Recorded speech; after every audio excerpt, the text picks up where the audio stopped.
नमस्कार। Between the lines with Niranjan में आपका स्वागत है। आज हम बात करेंगे अग्निवीर की।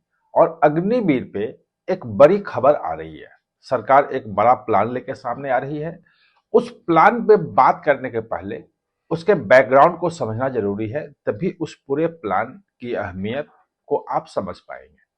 तो दरअसल अग्निवीर जो योजना शुरू की गई थी जुलाई जून 2022 में, वो 4 साल अब कंप्लीट हो जाएंगे उसके 2026 में। और 2026 से अग्निवीर जो है वो जितने रिक्रूट हो रहे थे उसमें से 75% बाहर आने लगेंगे। खैर, उनके लिए स्टेट गवर्नमेंट में नौकरियों की बात है। कई स्टेट ने 10% रिजर्वेशन की बात की है।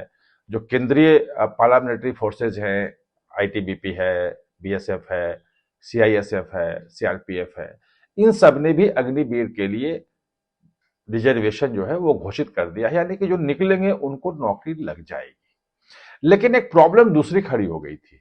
ये एक प्रॉब्लम ये खड़ी हो गई थी कि 2020 और 21 2 साल आपको ध्यान होगा कोरोना का काल था। और उस बीच में चूंकि कोरोना में सारी एक्टिविटीज बंद थी, तो आर्मी में भर्ती नहीं हो पा रही थी। आर्मी में जो सेना में भर्ती होती है वो लगभग 60,000 भर्तियां हर साल होती थी, 60,000 के आसपास।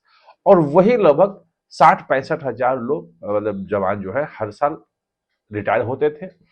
एक बैलेंस बना हुआ था।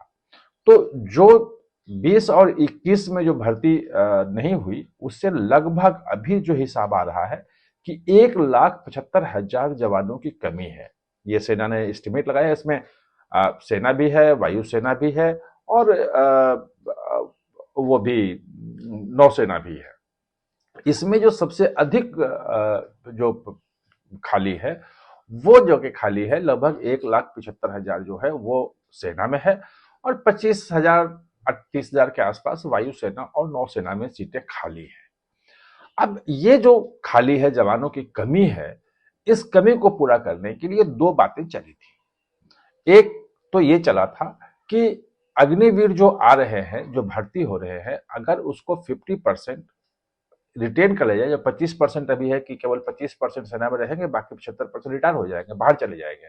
वो फिर दूसरी नौकरी करेंगे, उनको जो रिटायरमेंट का बेनिफिट है 12 लाख है और जो बाकी चीजें वो मिलेंगी, वो अलग से चर्चा का विषय है, लंबा हो जाएगा। लेकिन तब उन्होंने कहा था कि 50% अगर इसको कर दें तो सेना में जो कमी है वो पूरी होनी शुरू हो जाएगी।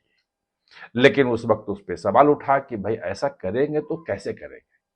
ये अगर 50% करेंगे तो बाकी जो रिजर्वेशन सब राज्यों ने कर रखा है कि हम इतनी इतनी सीटें अग्निवीर के लिए देंगे, जो पार्लियामेंट्री फोर्सेस ने कर रखा है, वो सब चीजें गड़बड़ा जाएंगी। और दूसरी बात ये कि यूथ को जो निकलना है, जो मिलिट्री ट्रेनिंग चाहिए और जो सेना को नौजवान बनाए रखने के लिए एक जो अग्निवीर योजना लाई गई थी, तो पूरी योजना का उद्देश्य खत्म हो जाएगा। आर्मी का प्रपोजल था, उस पे खबरें भी आई थी, मैंने भी एक वीडियो बनाया था। लेकिन सेना ने कि सरकार ने यह मना कर दिया कि जो अग्निवीर की योजना का उद्देश्य ये था कि पूरा जो ओवरऑल एज है, औसत एज जो है आर्मी का, वो कम किया जाए और यूथ जो है उसमें ज्यादा रहे, यंग रहे आर्मी।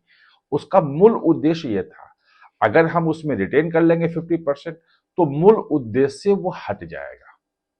तो फिर हुआ कि अब अगर ये कमी है 1,20,000 की, हर साल लगभग 60-65 हजार रिटायर हो रहे हैं, और जो भर्ती हो रही है 2022 से, वो हर साल एवरेज लगभग 45,000, 40-45 हजार की भर्ती हो रही है।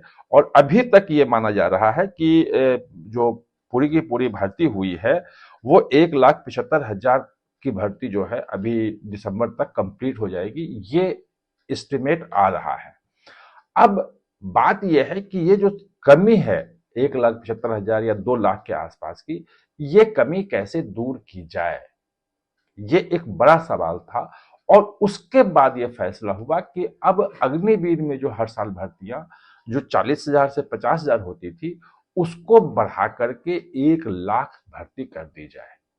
यानी कि अगले साल से जो भर्तियां होंगी अग्निवीर के लिए वो 1 लाख होगी, यानी कि लगभग दोगुने से ज्यादा, 2.5 गुना। जो अभी 40-45 हजार की भर्ती हो रही थी, वो अगर 1 लाख होती है तो लगभग 2.5 गुना पहुंच जाता है वो।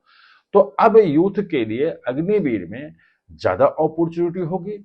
और ये माना जा रहा है कि ये जो नया प्लान लेके आया था 50% रिटेन करने के बजाय भर्ती की संख्या बढ़ा देना, सीटों की संख्या बढ़ा देना, ये सरकार ने एक्सेप्ट कर लिया है। आर्मी जो डिफेंस मिनिस्ट्री ने है वो इसको स्वीकार कर लिया है और ये इस पे अब सरकार आगे बढ़ेगी। जाहिर है कि हर साल यूथ के लिए जो नौकरी ढूंढते हैं, जो रोजगार में चाहते हैं, उनके लिए एक बड़ी खुशखबरी है ये। आप हमारे साथ जुड़े इसके लिए बहुत बहुत धन्यवाद। और हाँ, चैनल को सब्सक्राइब करना ना भूलें, इसका बेल आइकन दबाएं ताकि नया वीडियो कोई भी आए तो उसका नोटिफिकेशन समय पे